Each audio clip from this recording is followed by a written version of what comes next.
What's up, everybody? This is Gresnick, and welcome back to another reaction video. Today we'll be reacting to film theories.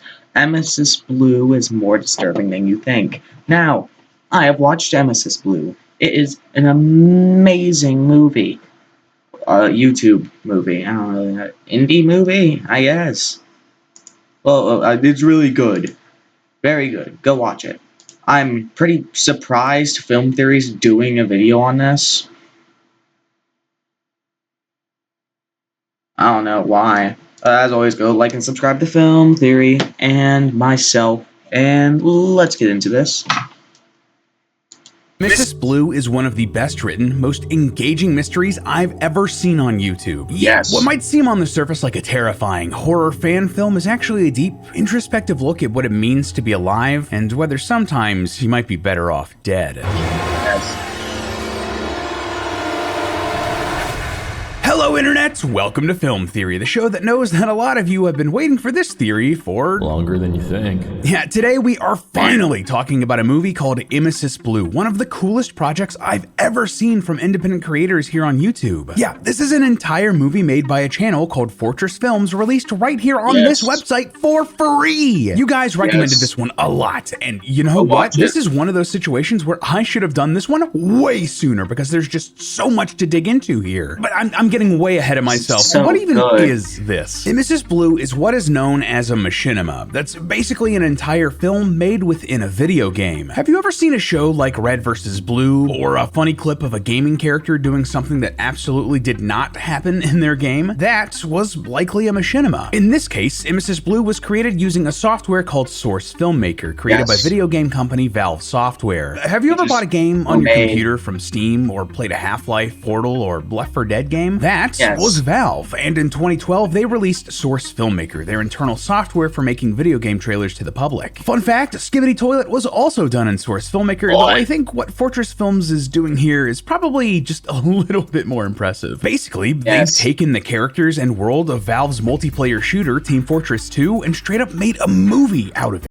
Valve, please start updating TF2 again. The community's still alive. Please respond. Yeah, no, TF2 is great. In case you need the lowdown here, Team Fortress is set in the 1960s and follows the conflict between rival brothers Redmond and Bluetarch Man. The pair each lead the companies Reliable Excavation Demolition and Builders League United. RED versus BLU, you get it? And have hired 9 constantly respawning mercenaries to fight it out in an endless battle for dominance. That's the Spark Notes. And honestly, in the Team Fortress game series itself, this storyline isn't that important. It's just a justification for why you're getting sick headshots and wearing funny hats. But it was fleshed out in a bunch of machinima shorts and comic books released over the years. But Emesis Blue takes a lot of the ideas and lore for the Team Fortress series and puts a unique horror movie spin on it. Yeah, gone are the comedic shorts created to showcase the characters. Oh, the Meet the Team is so great. Guy, and this is my weapon. And in its place is something truly terrifying. But underneath the spooky scaries is a genuinely engaging mystery and one of the best written thrillers I've seen in years, from Hollywood or otherwise, with just so much meaning and symbolism. Man, it's so great when a group of people on YouTube can make something better than Hollywood. I love when that happens. It's absolutely amazing, especially since I can watch it into for this free. story. Yeah, this references everything from Pulp Fiction to obscure 1930s German cinema to short stories by one of the most famous horror authors of all time. Who is responsible for the atrocities we see in this movie? Why are they happening? And how exactly are the dead coming back to life? I'm gonna be real with you, loyal theorists. There's a lot to unpack with this one, and despite my best efforts, there is absolutely no way we're gonna be able to cover this. Make a part 2. I need more lore. In one theory, even if it's a bit longer than normal. If y'all enjoy this, we might end up making a couple more theories, so let me know what Everybody watching this, I don't care how many of you there are, go like this video. I need more Emesis Blue film theories. Film theories. How'd I mess up film theory? Film Theory. Okay, perfect. It's my new YouTube name. what you think in the comments, but for now, suit up and grab your favorite hat, loyal theorists. We're decoding the mystery of Emesis Blue. Real quick, I gotta say, my watching experience of Emesis Blue was made all the better thanks to Opera, the sponsor of today's theory. Listen, I am always trying to optimize. I'm not skipping this ad. I use Opera because my computer will literally die if I didn't. Why do I only play Pokemon ROM hacks and do reaction videos? Because this computer would absolutely just explode if I run anything else. The thing's older than me. My time on the internet, whether it's doing research or just watching videos. Web browsers are a huge part of that, and I have just fallen in love with Opera. I've personally used Opera for years, ever since they implemented the Tab Island feature. Like, I don't know about you, but I always end up with way too many tabs open while doing a deep dive into a Wikipedia wormhole. But Tab Islands group them based on context. Like, do you have a bunch of tabs open from YouTube? Well, they'll be in their own island and collapse down to save you a bunch of space. They also have this new feature called tab traces, which leave little subtle highlights on tabs that you've recently looked at. Yeah, no more trying to find what you were just reading but lost because you clicked away. And they've also just put in this split screen feature, which lets you have two tabs open at the same time in the same browser window. That's super useful for specific things. Yeah, no, Opera's very useful. It's a lot of features that just make the browsing experience better because you can actually choose stuff. It's very customizable. You can limit your window, so you can watch a video in one tab while reading or taking notes in another, all without opening a new video and slowing things down. And that isn't even touching on their built-in Aria feature. With Aria, you can press Ctrl+//, pull up a prompt, and ask Aria a question. It'll then search to get you that answer, all without leaving the web page that you're on. Plus, Aria also has a built-in image recognition feature, so it can look at images that you upload and tell you all about it. Let me just say that this has been super useful for us as we research stuff for theories. We can just upload an image to Aria and it gives us a lead that we can explore. This is a example. Why couldn't I think of the word example of AI being useful? Well, it's just Opera's very good. Yeah, it's free. So if you want to check out the future of browsing, check the link in the description to download Opera. Thanks again to Opera for sponsoring this theory, and let's jump back into the Thanks, Opera, for making my computer usable. Terrifying world of Emesis Blue. Yes. So let's do our best to do a brief explainer here. Well, at least as brief as we can be, considering that this movie is so dense, it might as well collapse under its own weight and become a black hole. Emesis Blue starts out with a montage of a device known as the respawn machine, but it's not quite operating as intended.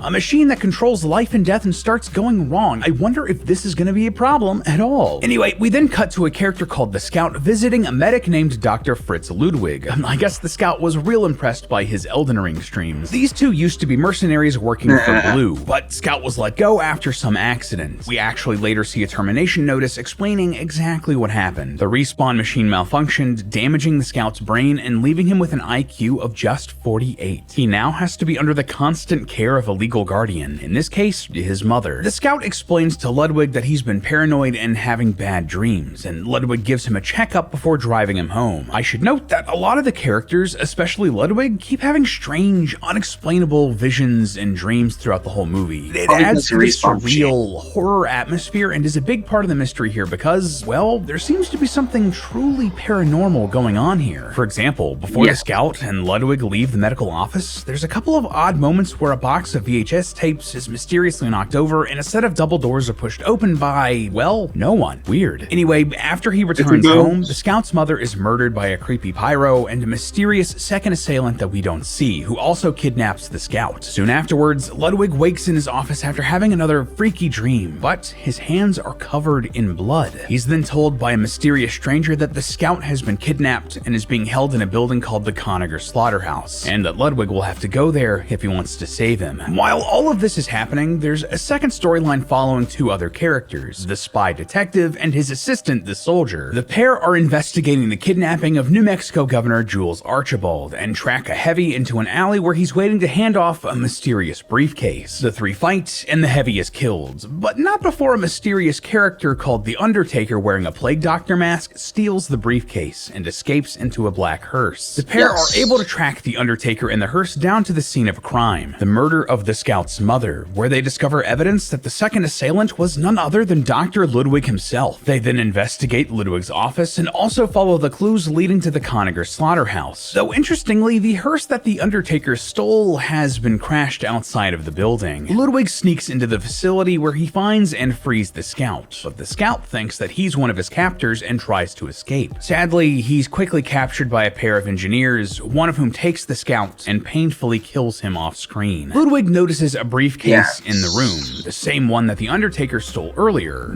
That's weird. And then tries to sneak up and take out the other engineer, but is discovered, shot, and killed. And yet, something happens to Ludwig. His blood literally returns to his body, his wounds sealing up, and he comes back to life. With this second chance, Ludwig takes control of the situation, killing both engineers, mourning the scout, taking the suitcase, and trying to find a way out. That rhymed, didn't even mean to do that. Meanwhile, the spy and soldier infiltrate the slaughterhouse through the sewers, but the pair gets split up with the spy getting captured by the pyro, and the soldier recruiting a demo man, another injured prisoner, and running into Ludwig. The three descend deeper into the facility, all while having even more crazy visions and fighting several zombies. Yeah, like actual zombies. This movie gets insane. All the while, the spy is able to escape and kill the pyro, but is nearly burned to death himself. In the depths of the facility, the group finds Archibald in a prison, but the demo man succumbs to his wounds and dies. We actually see this through his eyes, and the demo man just thinks that he's shown up to a bar tended by an old friend of his. This appears to be another engineer who died in an earlier video by Fortress Films. Back in the land of the living, the soldier discovers proof that he is one of the mercenaries that has been cloned several times. He sees a frozen clone of himself, finds an image of Archibald about to shoot one of his clones, and hears a recording of Archibald confessing to abusing the respawn machine for profit. As it turns out, Archibald is responsible for creating hundreds of thousands of clones, resulting in hundreds of thousands of deaths. He's been feeding into the conflict between Red and Blue, pitting them against each other for his own personal profit, despite the inhumane treatment of the people being respawned. Obviously, not only does this cause severe mental trauma for the soldier, but it also explains why the respawn machine has started malfunctioning. Archibald has been respawning these same people over and over and over and over, all in the name of making money, and it's just started to wear out. This is why the scout had those defects we discussed earlier. The respawn machine just started to break. Meanwhile, Ludwig discovers the actual respawn machine and has a mental breakdown. He thinks he sees the scout inside of it before the apparition disappears, and he witnesses a vision of himself murdering the scout's mother earlier in the movie.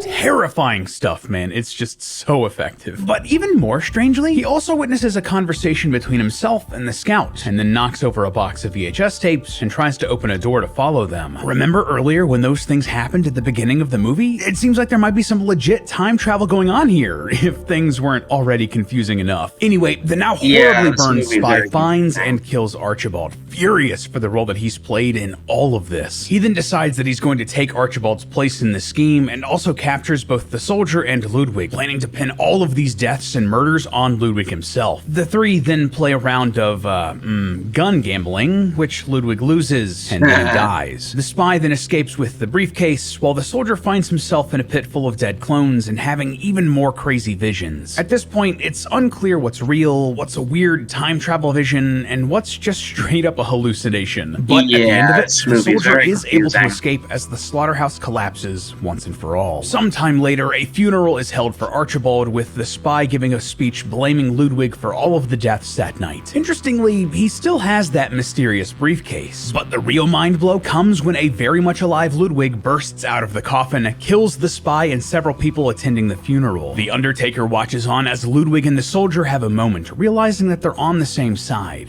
The soldier helps Ludwig kill those responsible for the whole clone war as Ludwig steals the suitcase, hijacks an ambulance, and escapes into the night. Later, an exhausted Ludwig pulls over at a bar, the same bar Yeah, I remember all of this.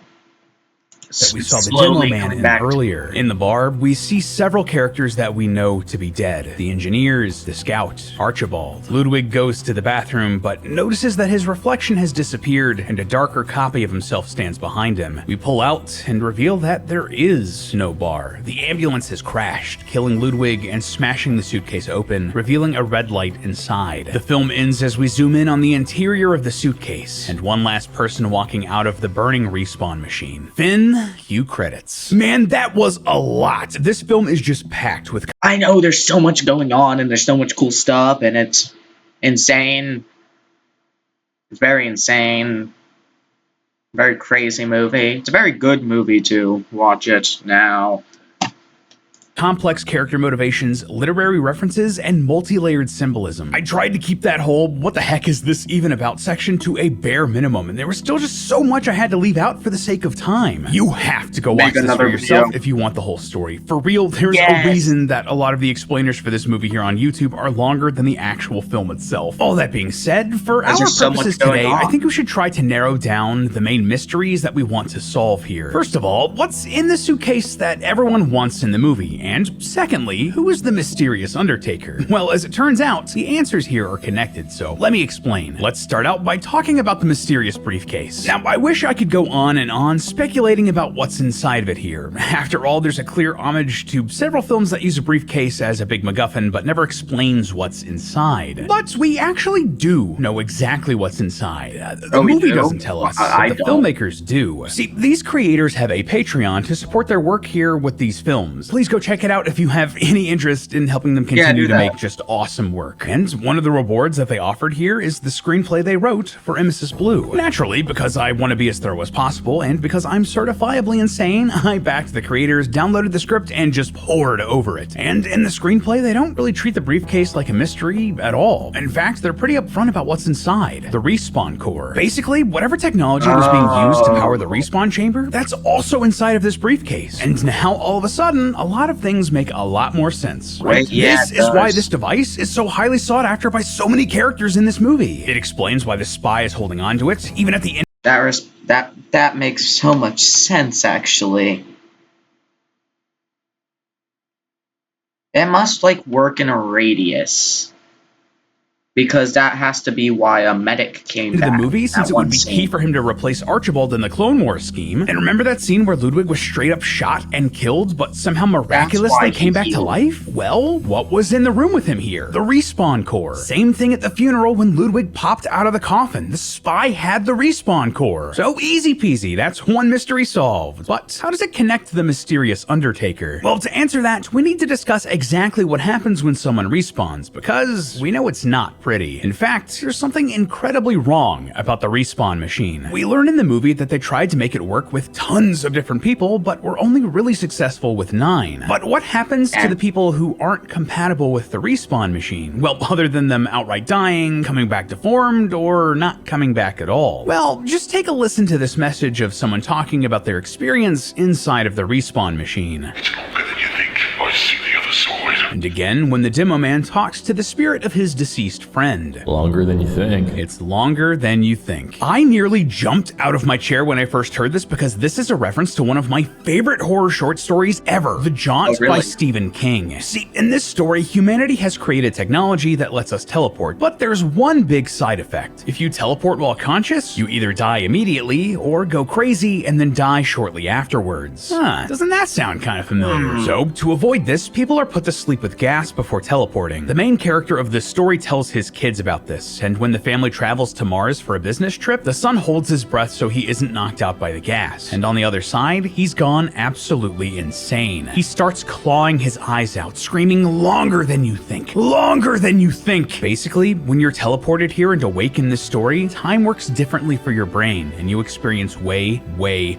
more time than the real world does. Enough to drive you completely insane. And however much time that you think it is, it's longer than you think. So, using that information here and connecting the dots to the dead characters who also use that phrase, the same thing is happening with the respawn machine. Most of the people brought back to life with it experience something terrible on the other side, perhaps a near infinite amount of time inside of purgatory. And the scenes set in that bar are the afterlife, or at least some sort of purgatory. That's why we see characters that we know are dead in there, like the engineers, Archibald, and the scout. Now, normally, if you just die, being here wouldn't be an issue. The problem would be coming back. The 9 classes we see in the Team Fortress franchise are 9 of the only people who have been able to survive this respawn process intact, going into that afterlife and coming back. And even then, there's still a chance of something going wrong, just like we see in the Jaunt story, and just like we see with the scout here in Emesis Blue. So here's my thoughts. It's laid out pretty plainly in the story that the respawn machine started malfunctioning because of the sheer amount of clones Archibald was pumping out of it, supplying both the red and the blue teams. We know for a fact that the scout is a defective respawn, which affected his brain, and it also in turn affected his mental health. He's been paranoid and having strange visions and dreams, which he's described as... Well, I was in the bathroom, right?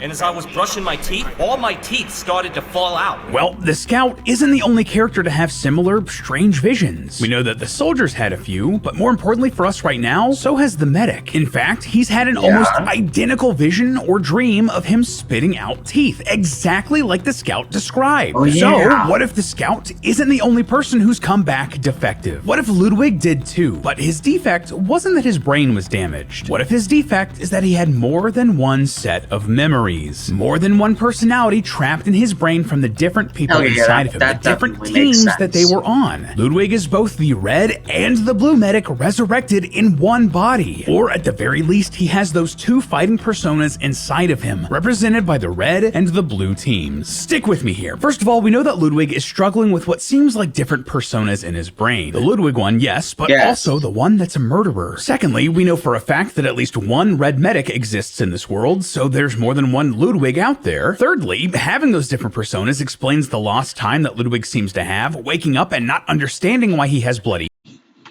That makes so much sense. Because, like, whenever I first watched it, I, like, came to the idea of, so, how come whenever he, like, falls asleep or gets knocked out or something, something happens? I didn't come to the conclusion of 2 people being in him. Well, kind of. I don't really remember my original theory. That makes sense. That makes a lot of sense. Hands, and fourth, this would also explain the different states we see Ludwig in throughout the film when he seems to become more powerful. For example, after he's resurrected for the first time by the respawn core, Ludwig's eyes are blue. That is the blue persona taking hold. On the other end of the spectrum though, the scenes where Ludwig loses control and murders people are always bathed in red light. That is the red persona. And this is even represented by another literary reference in the movie. See, one of the VHS tapes we see in Emesis Blue is for an old German film just called M, directed by Fritz Lang. Fritz Lang? Fritz Ludwig? Coincidence? I think not. Anyway, this film is all about a serial killer who seemingly has a separate consciousness inside of him that does all of the violence. During his trial, he explains, and forgive me for dubbing over the German here, I can't help myself. I have no control over this evil thing inside of me. The fire, the voices, the torment. Sounds a lot like what's inside of Ludwig in Emesis Blue, doesn't it? An evil thing coming out to kill people. The murderer in M is also identified by the letter, well, M. The same thing we see with Ludwig in Emesis Blue. It just all lines up too well. Just like the scout, Ludwig was damaged by respawning, and he has at least 2 personalities inside of him. 2 sets of memories battling it out, and causing him to descend further into madness and violence. Now, honestly, that is a really cool setup and a great story hidden under the surface of Emesis Blue. That makes sense. What does that have to do with The Undertaker? Well, simple. That's because Ludwig is The Undertaker. But hold on, you might think that that's That's kind of what I was thinking, is maybe that The Undertaker is I was about to say spy, was a medic clone because they share similar body shape, and if you haven't noticed, that's like the whole thing with the TF2 cast, is they all look different. So yeah, that was kind of a bit of a leap. Like, wait, don't we see the Undertaker and Ludwig in the same scene a couple of times? And aren't they doing different things at different times? How could they possibly be the same person? Well, the answer is simple. Time travel. Again, hold on, stay with me. Okay, that's another big leap to take, I know, but it wrong. is 100% set up in this world. I didn't really have a great place to bring this up during the summary explaining the story of Emesis Blue, but there are numerous points where we straight up see characters traveling through time and interacting with past or future versions of themselves or others. Like, there are numerous phone calls that play audio from conversations earlier in the film. And remember when future Ludwig knocked over the VHS tapes and opened the doors that past Ludwig and the scout saw? He physically interacted with the real world in the past. At another point, the soldier sees a mysterious silhouette in the distance, only to realize later that he was that silhouette. He also sees himself having a conversation with the Demo Man before attacking himself. If you listen closely in these scenes, you can even hear the same conversation happening in both. I don't have time for this. Wait, you gonna get me out of here. Why the hell should I? I don't have time for this. Wait, you gonna get me out of here. Why the hell should I? And all of this isn't even mentioning how Ludwig heals when the respawn core respawns him. Like, it doesn't look like his wounds are just closing up, it looks like time is literally traveling backwards for him. The blood is going back into his body and his clothes are getting healed. I guess, yeah, that makes sense. His body is, like, traveling back because he doesn't, like, all of a sudden heal. His blood goes back into him. Okay. I'm, like, slowly remembering the movie. It's been a while. I should have rewatched it before doing this video. That probably would have helped me remember a lot. As well. With all of that being said, is it really that big of a leap to say that someone was able to time travel just a bit further back in time? On top of this, Ludwig becoming the Undertaker solves a lot of problems here. It's heavily implied that the Undertaker is the one that led Ludwig to the slaughterhouse to begin with. He also stole the respawn core and made sure that it was exactly where it needed to be to end up in the hands of Ludwig and then the spy. All to make sure that Ludwig would respawn, eventually as the Undertaker. We actually see what I believe to be the birth of the Undertaker at the very end of the movie. After Ludwig has died and the briefcase holding the respawn core is opened, remember, we see one last person respawning inside of that machine. That is the Undertaker being born before he goes on to set up all of the events that set all of this in motion, closing the loop that is Emesis Blue. And just the cherry on top here, symbolically, it also makes a lot of sense. I mean, the first and most obvious connection here, the Undertaker is wearing the mask and costume of a plague doctor. These were physicians who tried to treat the Black Plague in 17th century Europe, but I mean, come on, plague doctor and a medic? That's kind of on the big pointy bird mask nose, isn't it? Plus, throughout the film, Ludwig slowly It also fits him since he owns a lot of doves, I guess, that he loves birds. It's like a trait of the medic. He loves birds. He's also insane. grows skinnier and paler as he loses his humanity, and eventually starts dressing in black by the end, just like the Undertaker. And then there's the scene at the very end of the movie where Ludwig is in the afterlife bar bathroom. His reflection disappears, but a darker version of himself appears behind Ludwig. This is representative of that Undertaker persona taking control of Ludwig entirely. And that, my friends, is the true story of Emesis Blue. This entire horrible, tragic series of events was predestined to happen because, to the Undertaker, it already happened. The best thing that they can do is just to make sure that the people who caused all of this pain got the punishment that they deserved. Now, there is just so much here with Emesis Blue, and I feel like we've only barely scratched the surface. Honestly, there might be a world where we try to do a follow-up or two, trying to really figure out everything else going on. Please, please do. I want more Emesis Blue theories, please. I'm gonna have to rewatch it now, just so I remember everything.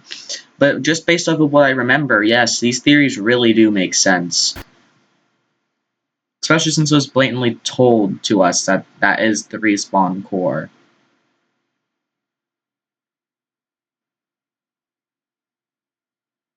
Time travel's funny. I never thought of that. No, I mean, I guess I did because of those scenes that repeated, technically. So it makes sense. It's just surprising since it's been a while since I've watched this, as I've already said. On here. Like, what the heck are the Emesis diazepam pills? And could we possibly lay out a cohesive timeline for the whole story in a way that makes sense? I mean, Yes, probably. There's like a whole thing going on here with time travel and looping and the afterlife and all that jazz, not to mention like other movies that Fortress Films has made. Like, it's implied that Emesis Blue takes place in the same universe as a previous movie called Spies Disguise, which leans way more into comedy, and it's just a really funny juxtaposition to the serious horror here in Emesis Blue. Please let me know if any of that sounds interesting to you in the comments below. But until then, remember that it's all just a theory. Me be already suffering my already. Okay. Film theory. And cut. Cut. Up next on Film Theory. TikTok's No. most terrible. Don't click on the video again on accident. Man, I love Emesis Blue. Such a great movie that's free, so go watch it now. Film theory, great theories. They made a lot of sense. They probably just are correct. Go like and subscribe to Film Theorist and myself. Comment down below what you think I should react to, because if you do, I will most likely react to it. And have a good day, night, and afternoon, and I will see you next time. Goodbye.